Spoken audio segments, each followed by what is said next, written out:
Why? Why? Why?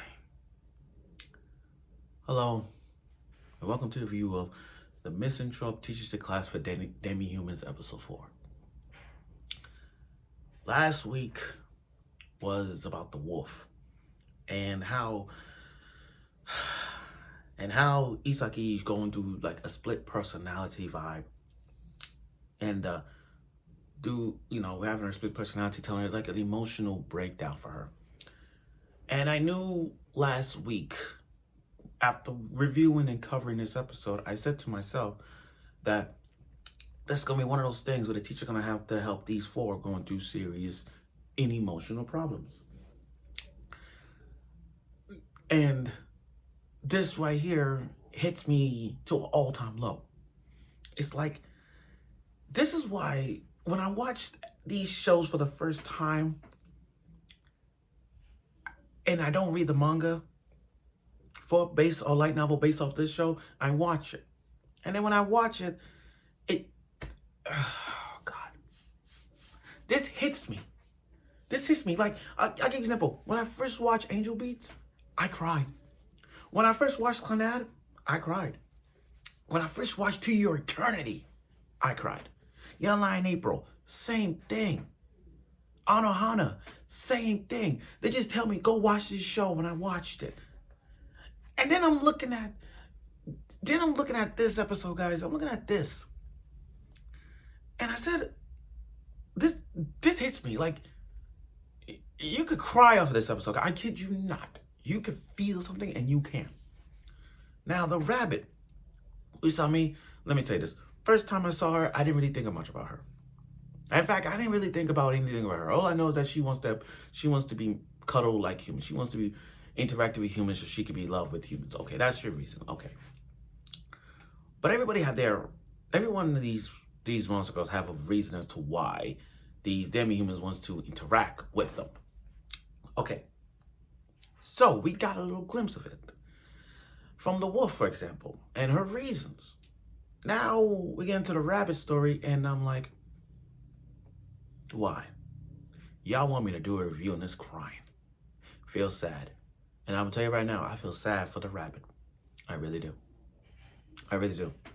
I think it's, I know we're in episode 4, but dang, they got me in this episode. They really got me.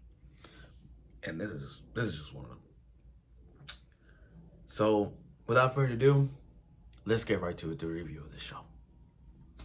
Okay. So you kick things off with just a morning schedule of, everyone having a good time, enjoying like a little beach, little on the creek side, blasting off their super soakers. One of them got like a shotgun, one is like a 2 pistols, one of them like a submachine gun, all that stuff. While our boy MC is playing on his Nintendo Switch. And I get it, he's a gamer. I would have done too, just playing on my Switch. But but it's all about the rings. You see, their rings is what keeping them in the barrier. But when they take it out of it, they're gonna lose their memory of it. So it's the first half of it, the first few minutes it tells you about the rings, which is great because you get to learn about how it works when it comes to like special type of rings. Like, you go out the ring, you won't get your memories back and all that. You don't remember anything that happened. Like, you forgot you was in a hospital. You forgot this and that. You're going to forget about everything. But if you hold ties with them, you get that memory vibe thing. And they can't go outside with them. Because if they remove their thing, they're going to... Everyone's in the streets going to see them with bunny ears. Like, who is that creature? That kind of thing. But that's what we got. Now, that was all fine that was all fine and dandy. But then this episode got me, man. This episode hit me. This is why I said again, why? Do y'all want me to cry? Feel sad? Because you already did it. Good job. Good freaking job. So the teacher, guys, I'm trying to review without crying. Bear with me on something. That's why I'm like talking less tears right now. Because I felt tears coming out when I was watching this episode. Stay with me on this. So the teacher was telling Rei and Usami that Seiko is on the verge of death. She's 76 years old, and she was She was Usami's first friend, first human friend that she ever had. For years, I'm looking at this. For years, Usami and Seiko, the human, they know each other for years like that. And I'm like, we get the stuff like that. But here's where the twist comes in. The rabbit, she ain't no ordinary rabbit. Like a rabbit. She's a stuffed rabbit doll. A stuffed rabbit doll. Like I'll give you an example. Picture Sumi plushie size. That kind of Sumi plushie size of rabbit stuffed doll. Okay, that's how stuffed doll it is. So that's one twist. One, I didn't know Usami was not just a rabbit, but she's a stuffed rabbit doll. And then we got flashbacks of her talking to young Psycho when she was old, when she was young, and you know how in life, people talk to their stuffed animals. That's that, and she wants to see Psycho before she dies. I'm sorry, before she goes. I almost spoiled myself for that part, but yeah, she wants to see her before check on her, okay. And we got to see that part. What's interesting was that she can't go outside because of the barriers or whatnot. Even though it's against the rules, Ray was gonna chaperone.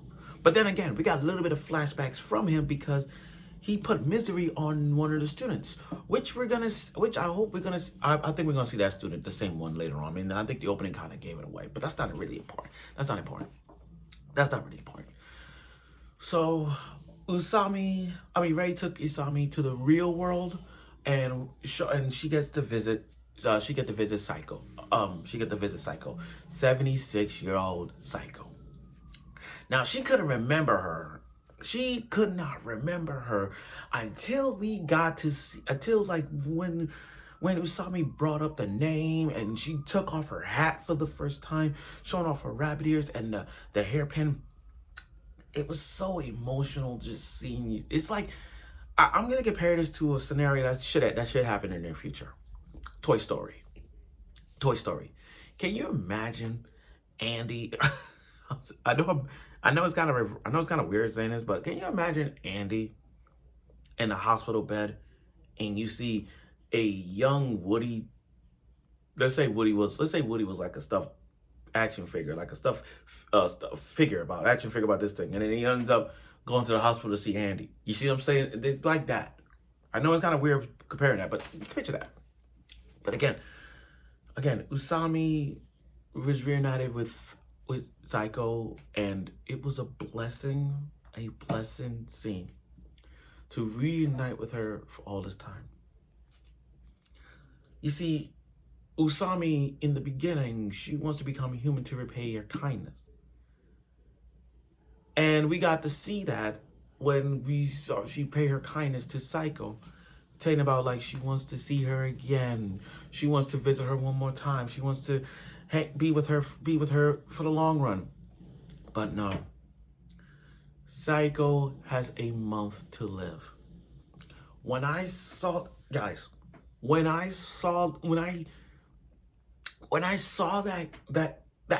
moment, like when I saw that, when she said to Usami, I only have a month to live, that hit me.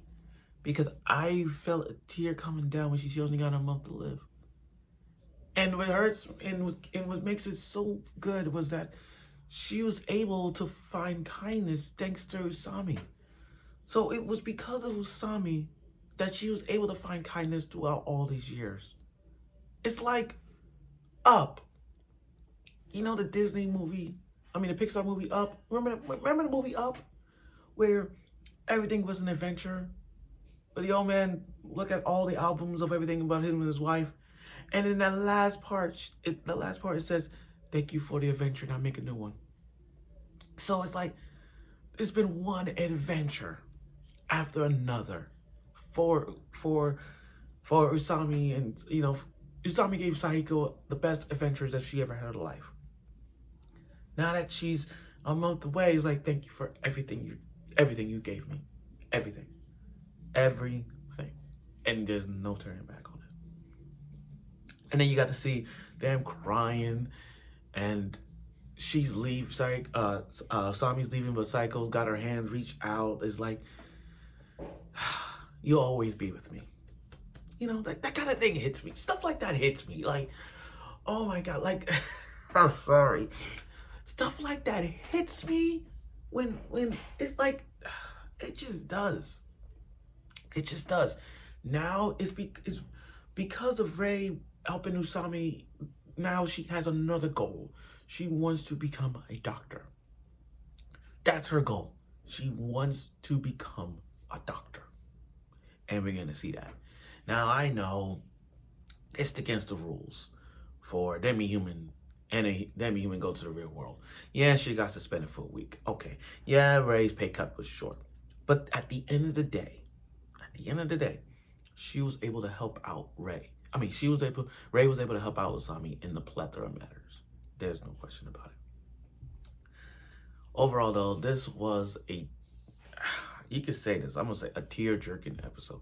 You don't even need onions. You don't even need onions to cry off of this. Like, you really don't.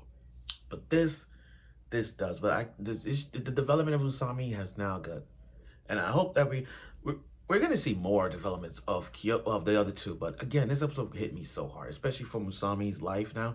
Now that she got a goal, thanks to Seiko, it's just so much to see. So, thank you for watching my review of this show. Now after this, I gotta cover I Can't Be in a Rom Com with Your Childhood Friends. I gotta cover that. But I rest my case. But thank you for watching this review of the show. I'm a little tear-jerked, but that episode hits me. So thank you for watching this, and I'll see you this week.